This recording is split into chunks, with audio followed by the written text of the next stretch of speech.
al año. 37 minutos a la semana. ¿No es mucho? Te van a dar un zape. 37 minutos a la semana. ¿Qué piensas de ese número? 37 minutos a la semana. ¿Qué piensas? 5 diarios está muy raro. 5 minutos diarios, menos de 5 minutos. No creo, la verdad, yo hablo mucho, yo creo que yo hablo diario 37 minutos con mi esposo.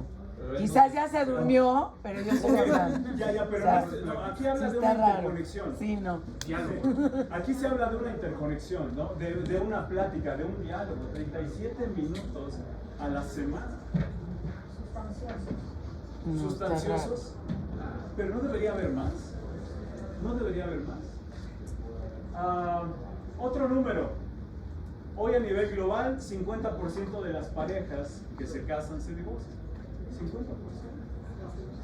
50. En menos de 3 años se divorcian. El 50%. Hay parejas que se vuelven a casar. No lo sé, no lo dice la investigación. Las personas que se vuelven a casar tienen 65% de probabilidades de volverse a divorciar. Es decir, no aprendieron nada. No aprendieron nada. Las que se casan una tercera vez tienen 75% de probabilidad de volverse a divorciar.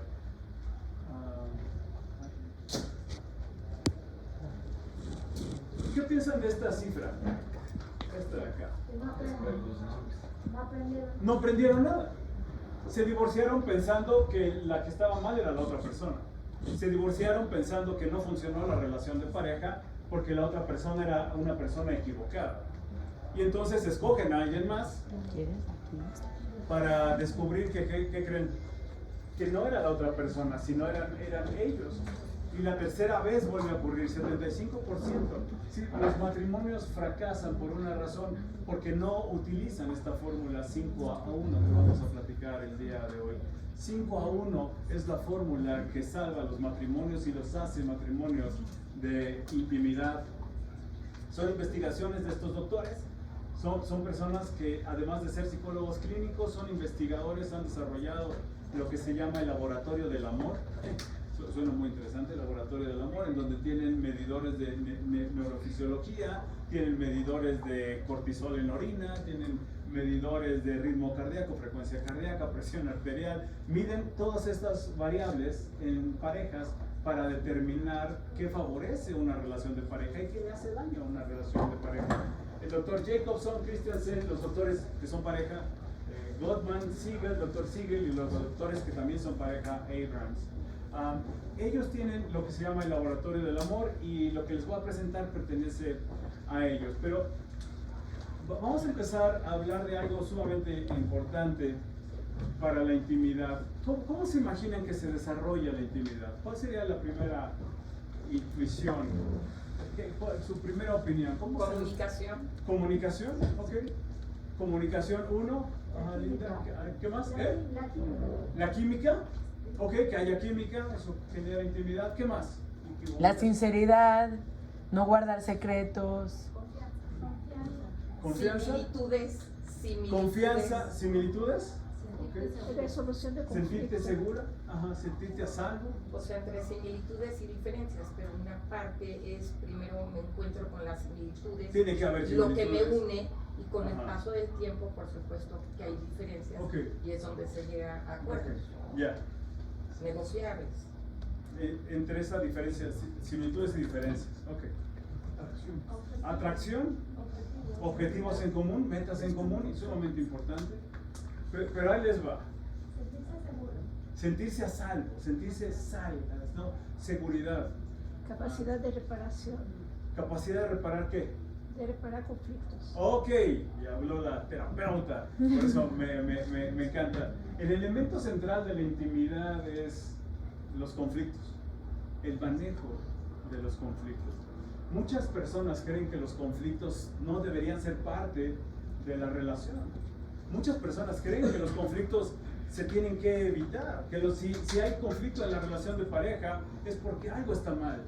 Pero los conflictos son, ahorita lo vamos a ver, sumamente importantes para la generación de intimidad.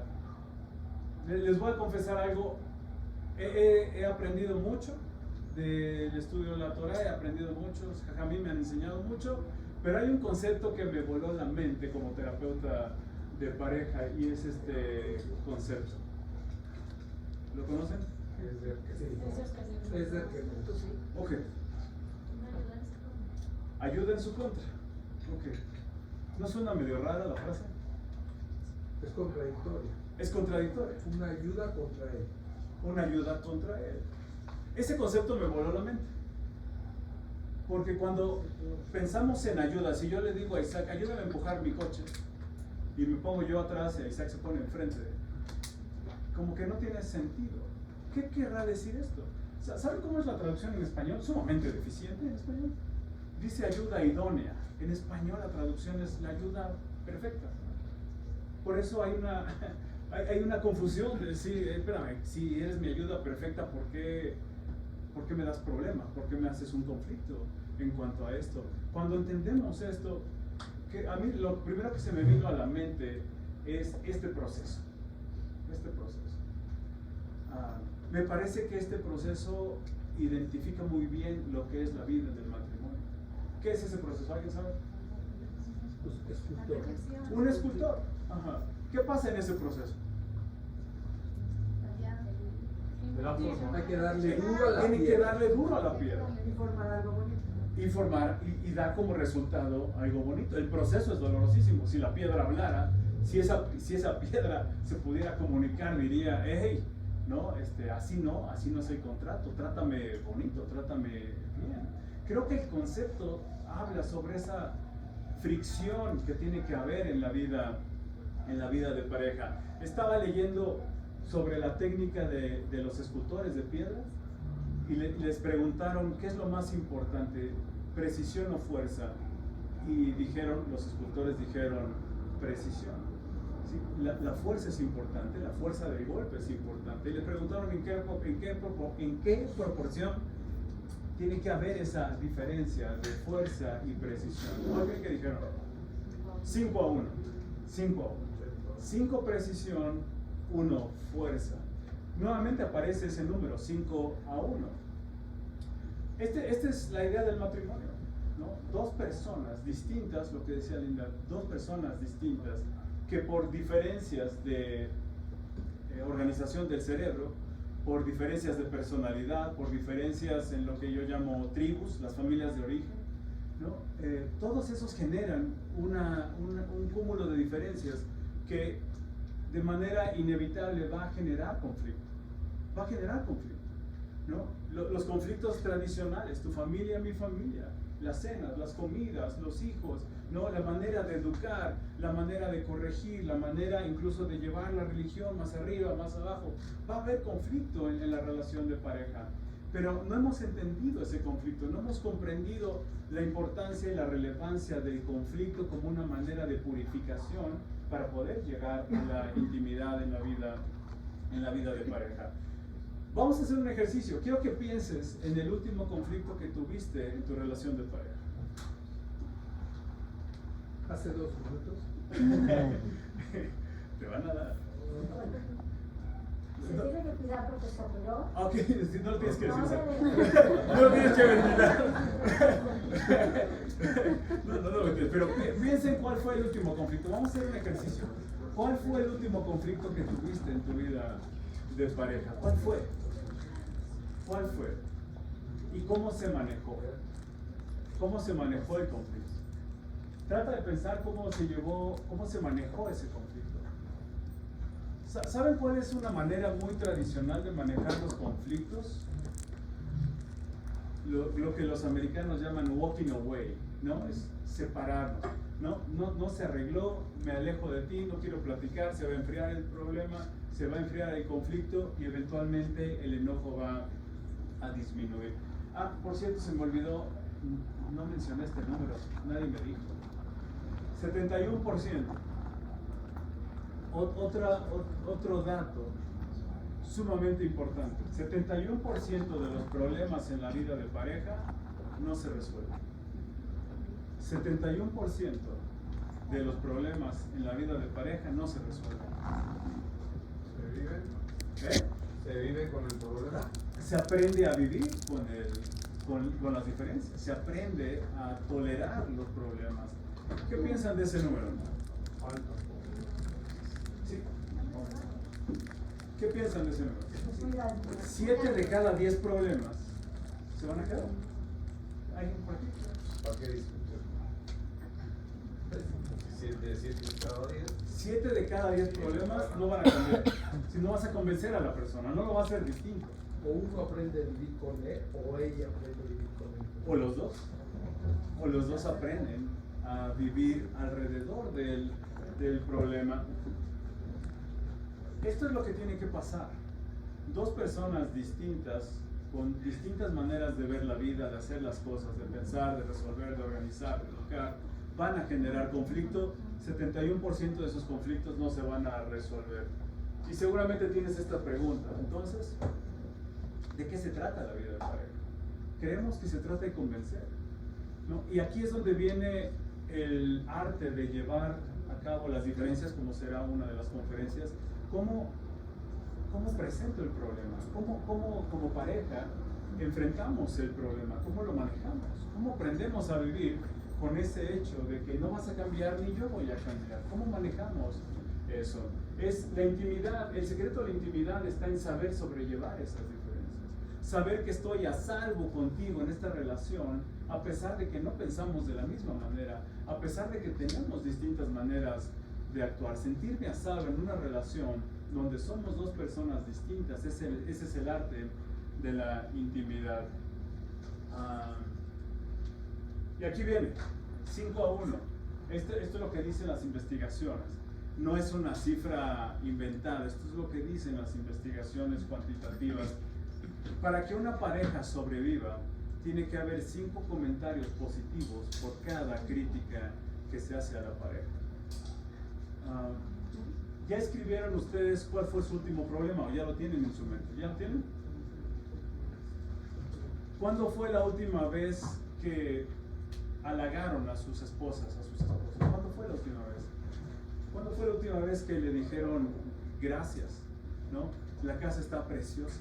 Gracias por las flores, gracias por la comida. Te ves hermosa en ese vestido, ¿no? ¿Cuándo fue la última vez? Las relaciones de pareja que no tienen este rango, esta variación, tienden a deteriorarse y tiende a crecer este resentimiento. Ahorita vamos a hablar un poquito de eso. Las relaciones que son satisfactorias, uno pensaría que deberíamos quitar la crítica, ¿no? ¿No se les antoja eso? Como hablar solamente puras cosas positivas, aprender a hablar de cosas positivas.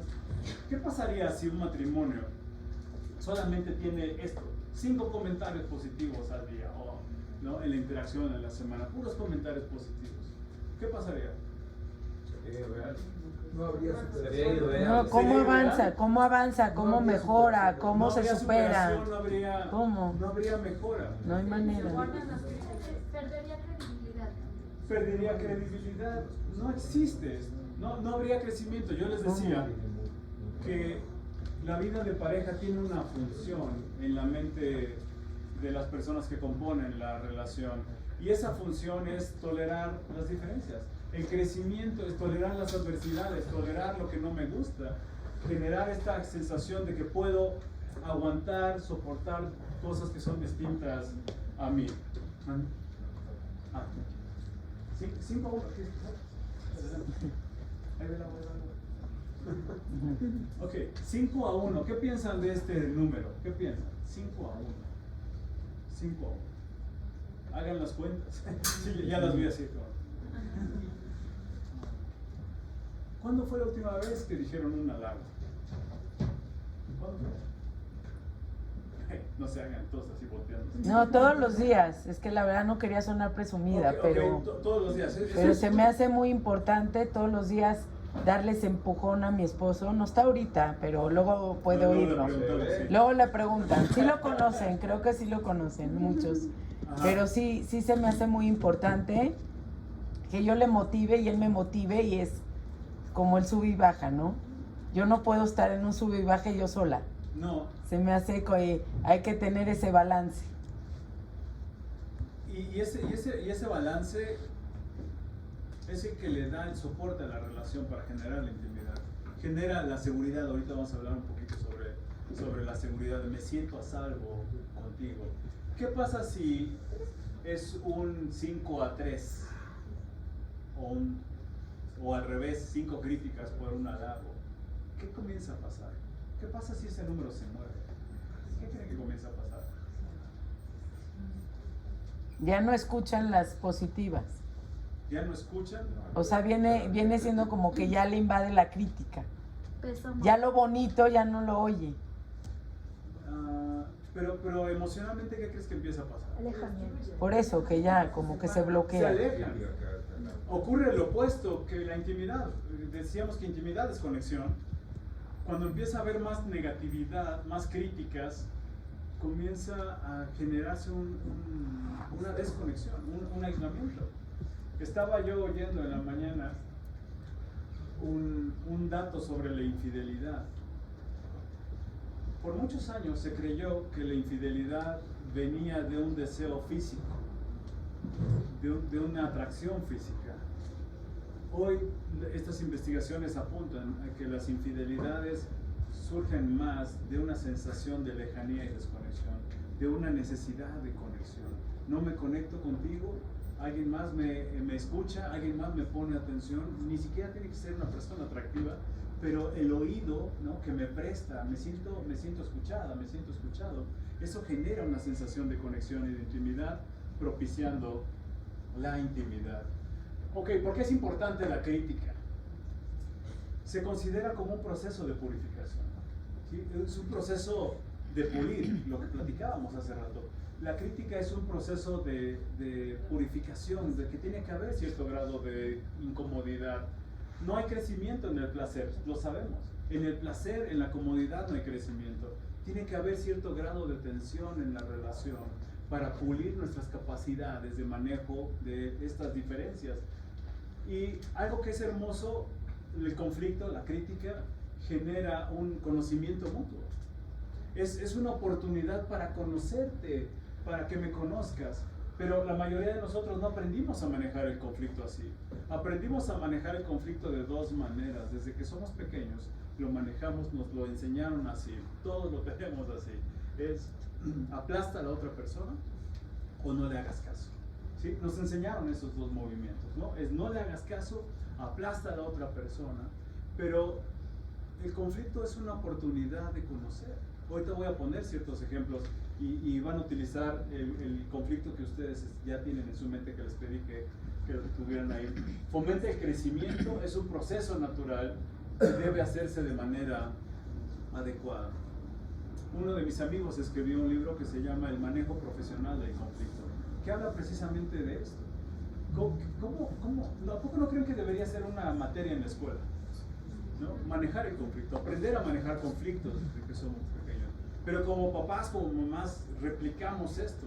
Mi hija me dice cuando era pequeña: papá, me quitaron mi lunch. No le hagas caso, es que en su casa no lo quieren, ¿no? No lo peles, llévate 2 sándwiches mañana para que le presumas que aquí sí te queremos. Sí, enseñamos malos manejos del conflicto a nuestras hijas y nuestros hijos. Tenemos que hablar de cómo se lleva bien un conflicto. ¿Cómo no se lleva bien un conflicto? ¿Sabe?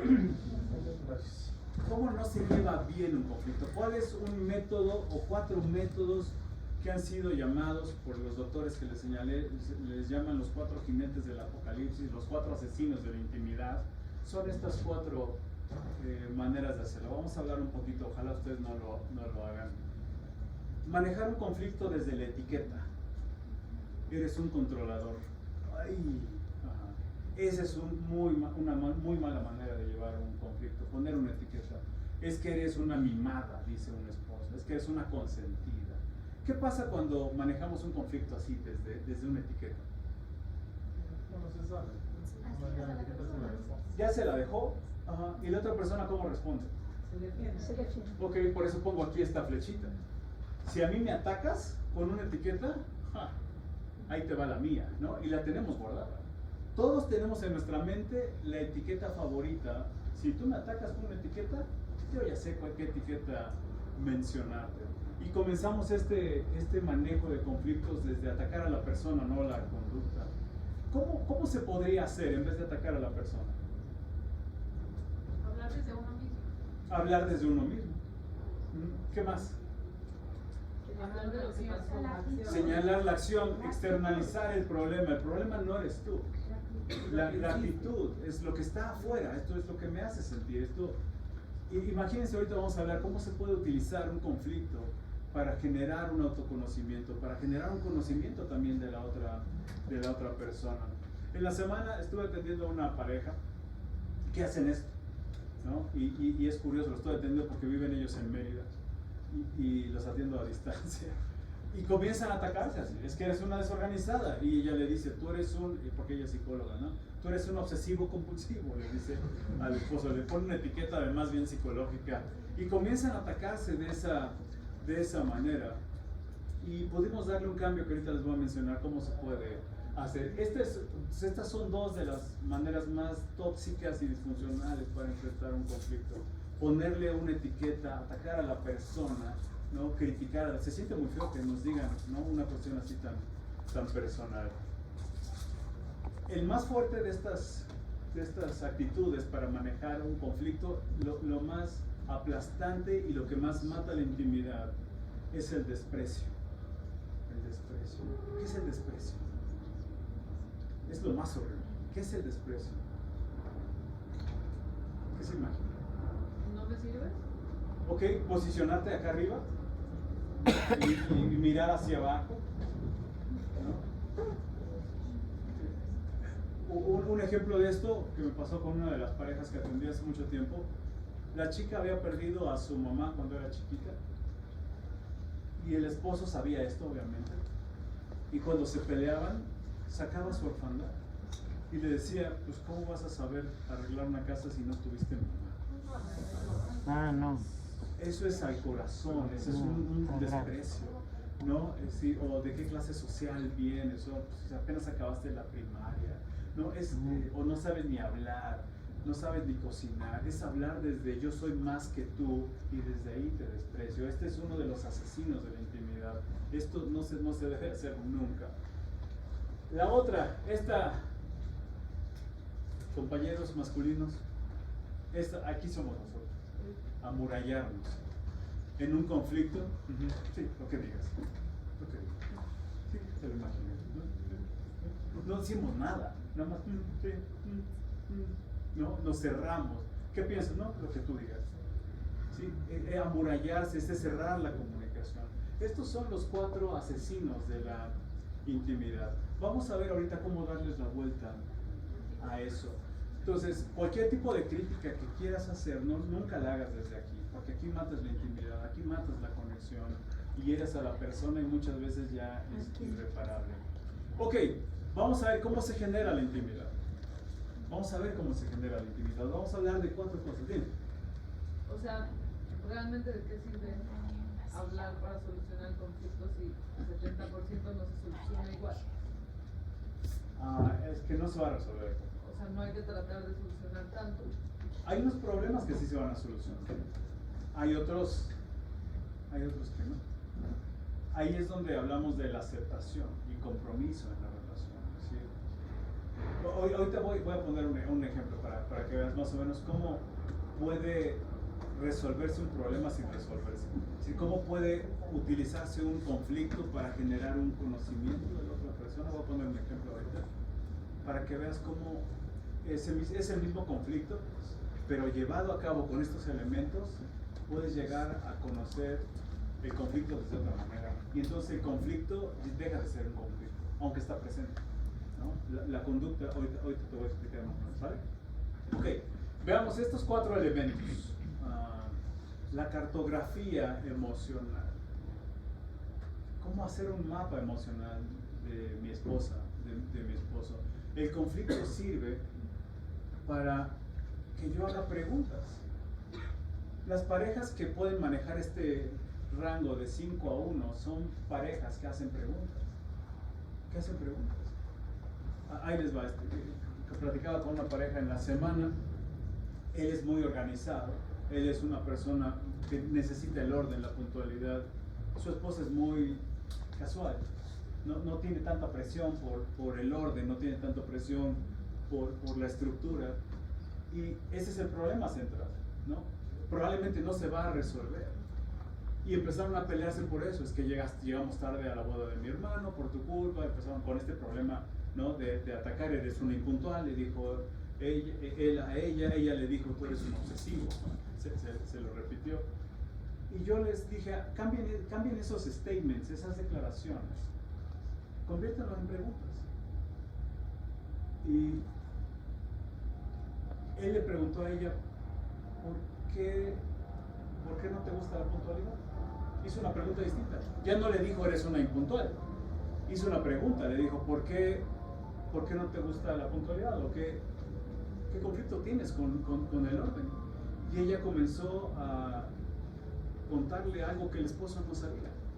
El papá se habían divorciado sus padres cuando ella era pequeña. El papá tuvo una pareja que llevó a vivir con ellos, que era un ogro, como estas madrastras de los cuentos, y la paraba a golpes, y la paraba para que limpiara la casa, y le ordenaba. Y ella empezó a contarle esto a él. Decirle, es que cuando me hablas así me recuerdas esta actitud de esta señora. El esposo no sabía esto. Se dieron cuenta como un problema, cuando lo cambiamos en una pregunta, podemos tener más información. Haz preguntas, no hagas declaraciones, pregunta. ¿Por qué te cuesta trabajo? O ¿qué es lo que... A ver, enséñame qué es lo que tú ves, cuáles son tus necesidades. Hay personas que el orden les da tranquilidad y seguridad, hay personas que el orden les produce mucha tensión y mucha ansiedad. No hagas declaraciones, haz preguntas. ¿Se acuerdan que les pedí hace ratito que tuvieran en mente el último problema que tuvieron como pareja? ¿Ya? ¿Qué preguntarían? No me la digan, ¿no? Pero ¿qué preguntarían de ese problema? No hagan declaraciones, no hagan nada más insultos, no hagan descalificaciones. ¿Qué preguntarían de ese problema? ¿Qué preguntarían para conocer a su esposo o a su esposa más a través de ese problema? Entonces, el primero es la cartografía emocional. Siguiente, expresión abierta de admiración y gratitud, lo que decíamos hace rato. ¿Cuándo fue la última vez que dejaste una notita de gracias? Gracias por la comida, ¿no? O gracias por las flores. ¿Cuándo fue la última vez que abiertamente expresaste? Yo cuando platico con las parejas que atiendo, muchas veces me dicen, no, es que mi esposa sabe que le agradezco. No. Abiertamente. No es que mi esposo sabe que lo quiero o que lo admiro, no. ¿Cuándo fue la última vez que tomaste sus manos, lo miraste a los ojos y le dijiste gracias? Gracias por el esfuerzo. Gracias por cuidar a los niños también. Gracias por educarlos. A veces no estamos en la mejor o en el mismo canal, pero gracias por hacer el esfuerzo de hacer esta familia lo más armoniosa posible. Ay, ¿qué pasó? ¿Se desconectó? ¿Qué pasaría?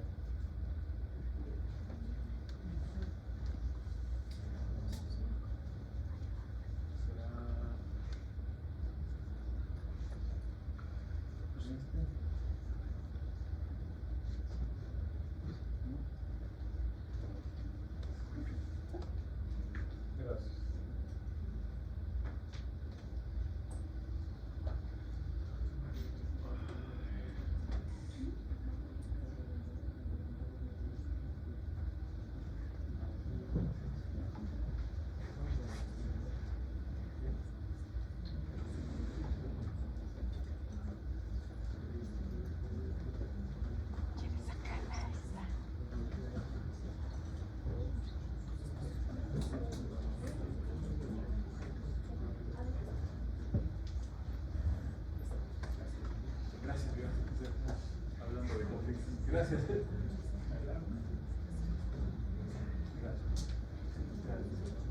Ok, entonces expresión número 1, ¿se acuerdan cuál es? Mapa, ¿no? ¿Cómo utilizo el conflicto para conocer a mi esposo, a mi esposa? Hago preguntas. cuéntame, ¿no? Cuéntame un poco de ti, cuéntame un poco de tu historia, cuéntame un poco de tus padres, cuéntame un poco de tu infancia, cuéntame un poco sobre tus experiencias con este tema. ¿Por qué ves la vida así? Me encantaría conocer. Y número 2 es admiración, expresión abierta. Número 3, este está bien interesante. ¿Todo bien?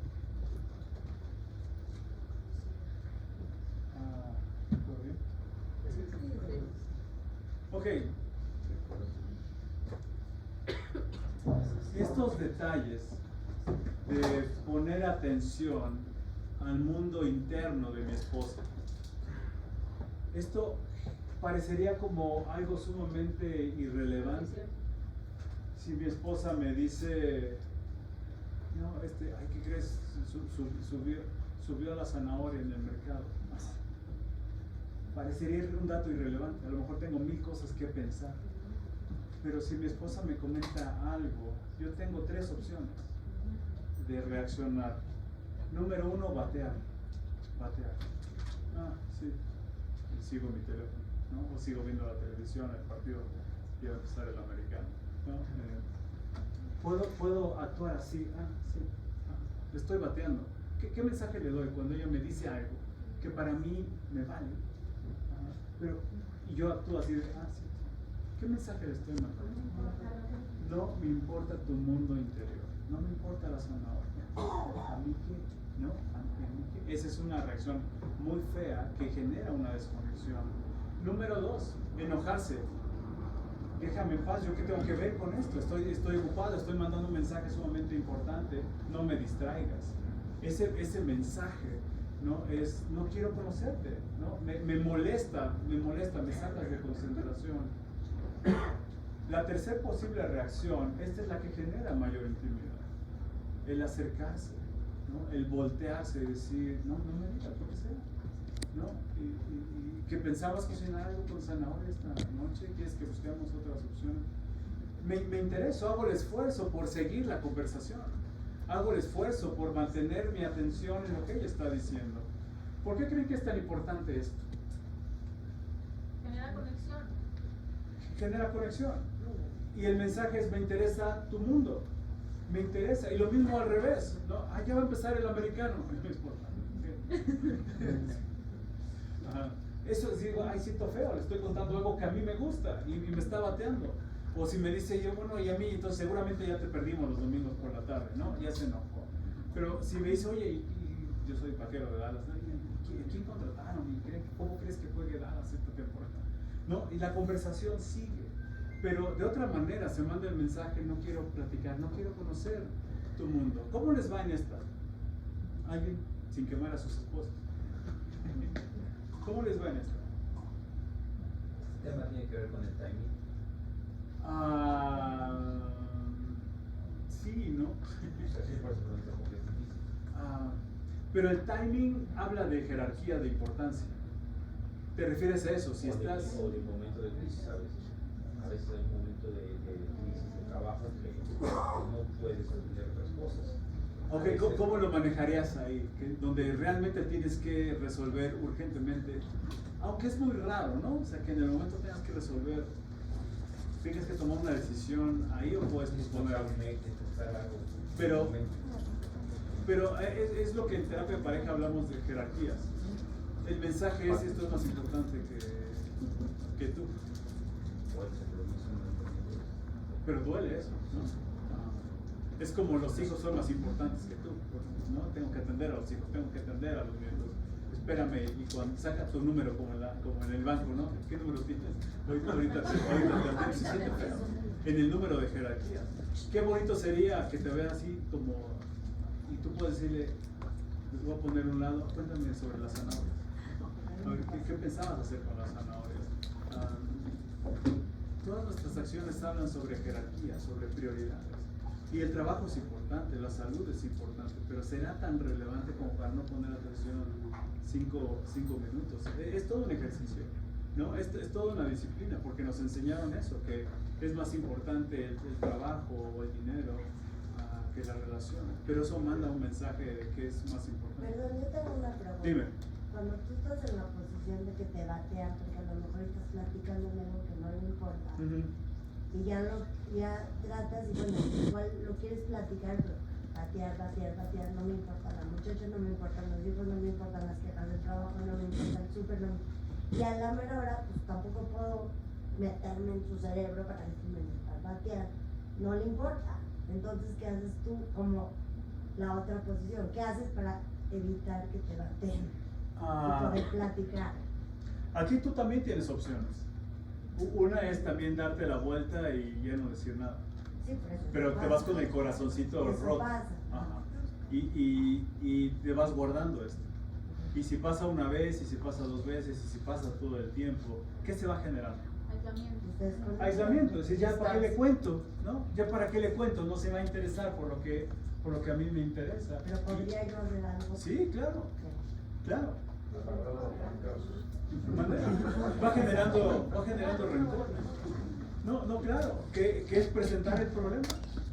Esta es la parte que nos da miedo, no queremos hacer problema, no queremos un conflicto. Lo evadimos, ¿no? Lo evadimos, lo vamos escondiendo abajo de la alfombra, ¿no? Pero eventualmente va a salir con un resentimiento brutal. Porque lo que ocurre de manera natural, es naturaleza del ser humano buscar la venganza.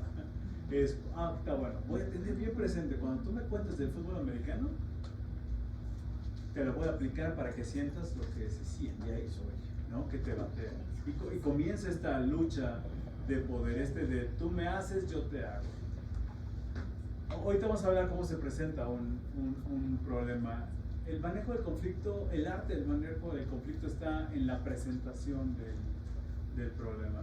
Porque si tú empiezas eres un desconsiderado, ¿no? Y empezamos con poner etiquetas. Por eso vamos a hablar un poquito más sobre esto. Esto se dice que este arte de poner atención a esos pequeños detalles, porque la mayoría de las parejas no pasamos mucho tiempo juntos. Hoy yo vi a mi esposa 5 minutos en la mañana y seguramente ya estará dormida cuando regrese a casa. No pasamos mucho tiempo juntos. Decíamos que 37 minutos a la semana es la interacción promedio de una pareja. Por eso es tan relevante que cuando estemos juntos, mi atención esté hacia ti. Cuéntame sobre ti. ¿Cómo te fue? Porque ¿cómo es la dinámica de pareja? Hoy lamentablemente con estos aparatos nos sentamos y estoy checando correos, estoy viendo videos, no hay una interacción. ¿Qué mensaje se manda con eso? No hay una intimidad. Hay un mensaje de esto es más importante que tú, aunque sea trabajo, aunque sea un correo electrónico, etc. Y veamos el último, ¿cómo generar intimidad? Tenemos dos opciones como actitud en la vida, la parte positiva o la parte negativa. Por ejemplo, si yo entro a la cocina y veo a mi esposa seria y le digo buenos días y ella está seria y no me contesta, tengo dos opciones. La primera, más natural, la más primitiva, dominada por el ego, es está enojada, ¿no? Que se quede con su genio, ¿no? Que se quede con su genio, pues allá ella ya está enojada, yo mejor ya ni le hablo y ya me salgo. Esa sería una visión negativa, una actitud negativa, ¿sí? Ella allá su problema. ¿Cuál sería una actitud positiva? ¿Qué tienes? Preguntas, ¿qué tienes? ¿Qué tienes? ¿Te pasa algo? ¿Estás preocupada? Es que te hablé y no me contestaste, ¿te estás pensando en algo? ¿Algo te preocupa? ¿Cómo puedo usar eso de manera positiva? ¿Cómo puedo yo tomar una proactividad en la generación de la intimidad? Pero si la relación se ha ido desgastando, le platiqué sobre el fútbol americano y no me contestó y luego la veo así, voy a decir, ¿no? Allá su bronca y va generando un aislamiento, va generando una desconexión. Si se dan cuenta, esto es intimidad y esto es vulnerabilidad, porque me expone a mí, ¿no? ¿Qué tal si me dice, no quiero platicar? ¿Qué tal si no me contesta? ¿Qué tal si me trata mal? Me pongo yo en una posición de vulnerabilidad, pero la intimidad es básicamente eso. Vamos a hablar sobre, en este caso, de lo positivo, lo que mencionabas. Tengo dos maneras de presentar el conflicto, de manera negativa y de manera positiva. ¿Cómo será de manera negativa? Ya vimos utilizando los 4 asesinos de la intimidad. Etiquetando, tú siempre estás enojada. Tú siempre estás enojada. seria. Ajá, estás seria, ¿no? Eres una desconsiderada, eres una insensible, eres, ¿qué más? Un montón de cosas. Yo puedo utilizar todo esto para etiquetar, o para despreciar, o para amurallarme. Puedo utilizar esto para presentar un problema. ¿Cómo sería una manera positiva para presentar un problema? Que no utilices. Lo contrario. Lo contrario. ¿Te pasa algo? ¿Te pasa algo? ¿No? También es importante, creo yo, conocer a tu pareja y darte cuenta, a lo mejor si necesita un espacio solo. Ok. Pero ¿cómo? Y darle lo que tu pareja necesita para poder tener esa intimidad. Ese Entonces, es inoportuno invadir su espacio en la cocina en ese momento. Y ese es parte del mapa. O sea, hay que conocer, mapear. Yo sé que mi esposa no es una morning person. Es lo que iba a decir, sí. Porque le he preguntado, porque ella me lo ha dicho. Sí. Porque a veces yo le hablaba en la mañana y no me contestaba, todavía no le calibra, no le jala el cerebro, y yo lo tomaba personal. Y hasta que platicamos sobre esto, me dice en la mañana, perdón, estoy desconectada. No, es eso que dices. Entonces ya hice un mapa de ella, de, ok, en la mañana no esperes mucho de ella. Si en la mañana no hables con ella, salúdala, no es personal, así es ella. Pero no podemos suponer el mapa. ¿Sí? No, ese va a ser el chiste, tengo que preguntar. ¿No? Así, en la mañana como que no te gusta platicar, ¿no? ¿Por qué? No, como que estoy todavía como pensando en qué tengo que hacer en el día. Ya te pregunté, ya me explicaste cómo funcionas tú. Hay un término que se llama suavizar el problema, ¿no? Suavizar el problema. Para presentar un problema lo tengo que suavizar. Si lo endurezco con alguna de estas, vamos a acabar en problema. ¿Cómo presento un problema de manera suave? ¿Sí? Hablando sobre mi necesidad. ¿Sí? Para mí es importante. Yo entiendo, quisiera saber si para ti es importante que platiquemos. Quisiera saber si para ti es importante que lleguemos a tiempo a nuestras obligaciones, a nuestros compromisos. Habla un poquito sobre ello. ¿Cómo era tu familia en cuanto a puntualidad? Entonces, se puede presentar el problema, se tiene que dejar de tener miedo a los conflictos. Como pareja no nos gustan los conflictos, no nos gusta tener conflictos, pero se tiene que tener conflictos de esta manera como muy amable, no atacando a la persona, sino atacando como la diferencia, hablando de la diferencia que estamos teniendo. No interpretar también, ¿no? Muchas de interpretación daña mucho porque interpretas algo que no está pasando. Que eso sería el manejo negativo del conflicto, ¿no? Le pongo una etiqueta, ¿no? Es un insensible, es egoísta, y comienzo yo a ponerle calificativos. Suposiciones, pero basado, son etiquetas que yo le pongo a la otra persona.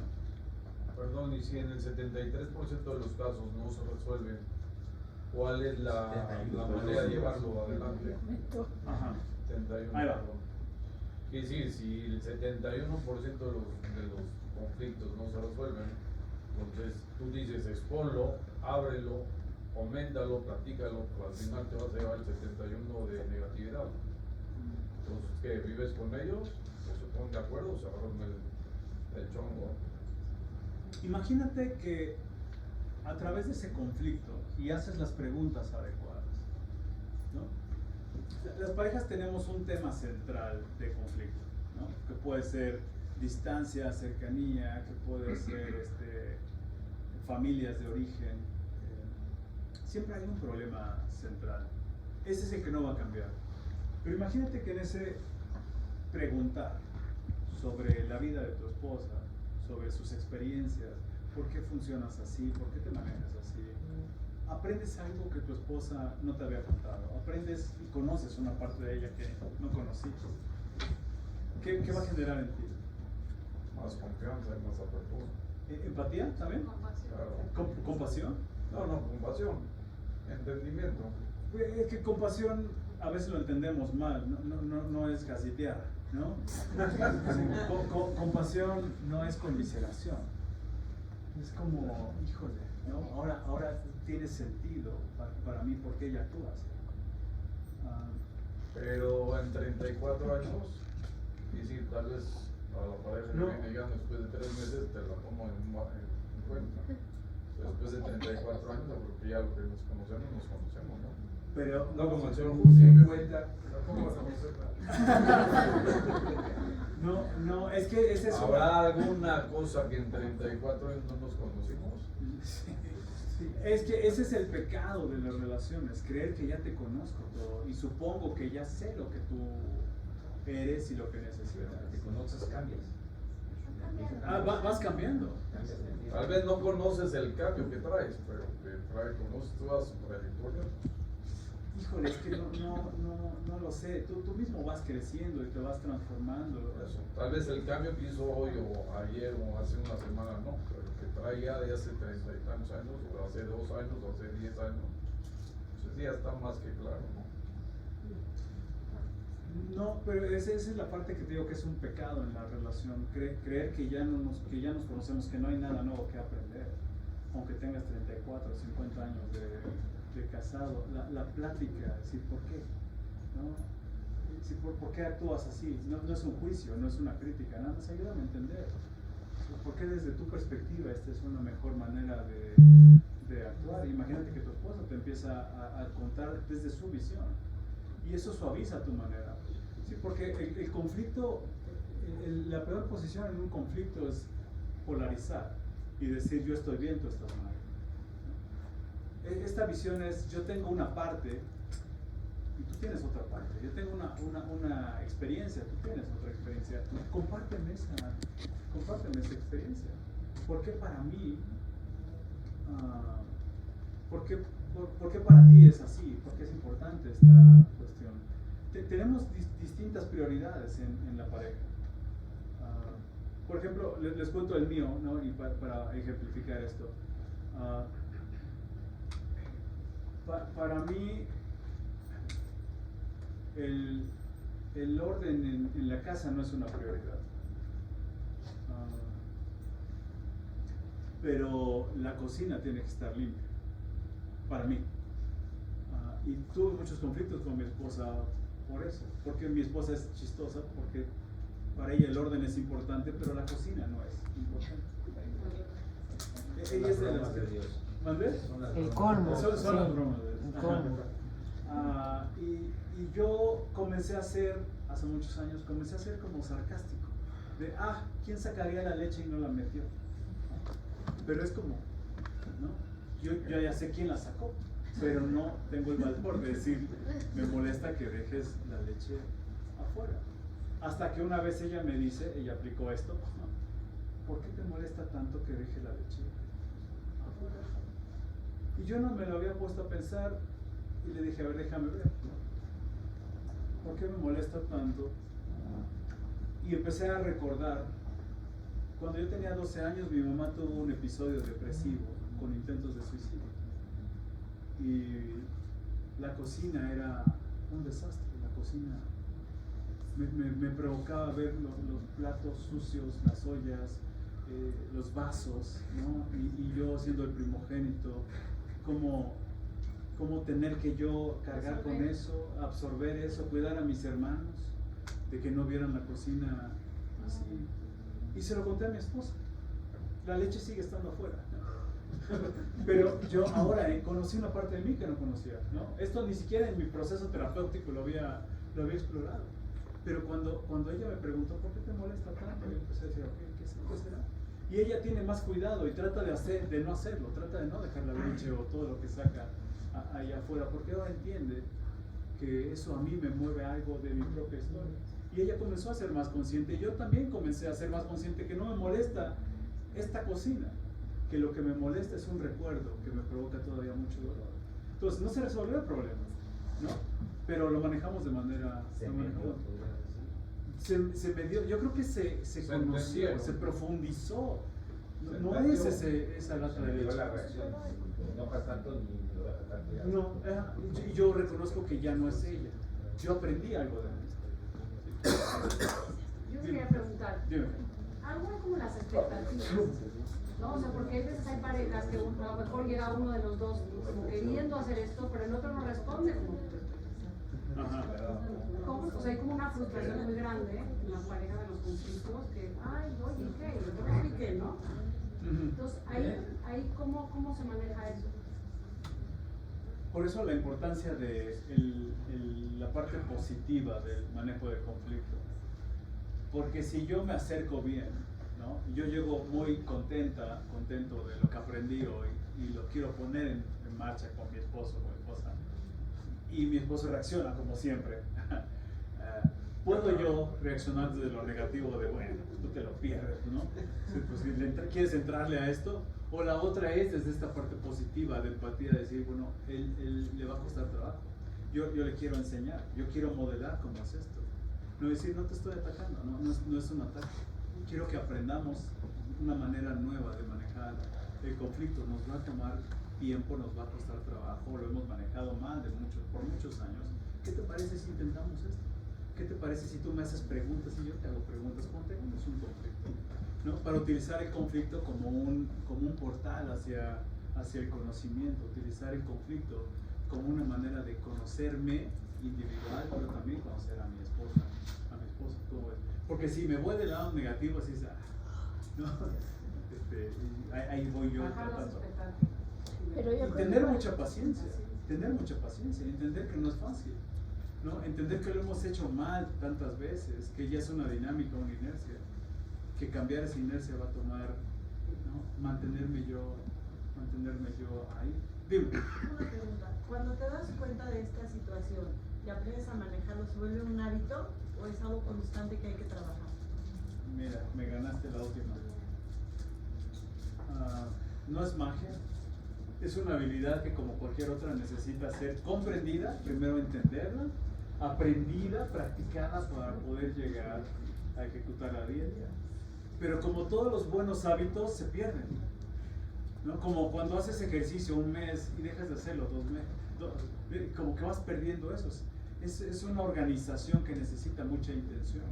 Lo más fácil es irnos por el camino del ego, ¿no? De la defensividad, de la crítica, eso es lo más fácil. Por eso es parte de la conciencia, parte del crecimiento. Que yo creo que la vida de pareja, el diseño divino de la pareja es esto: que yo mejore, que yo me conozca y que aprenda a tolerar las diferencias, ¿no? Ese es el diseño. Sí, el diseño divino para mí es yo creo que mi esposa es la escultora que Dios me dio para pulir un mejor hombre, y cuesta trabajo aceptar ese papel. Creo que es parte, ¿sabes? ¿Algo más? ¿Preguntas?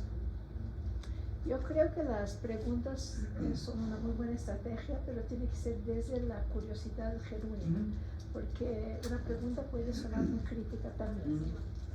Entonces es algo que uno tiene que ser honesto consigo mismo si está preguntando, porque está buscando manera de echar un balazo. Sí, como una agresividad pasiva.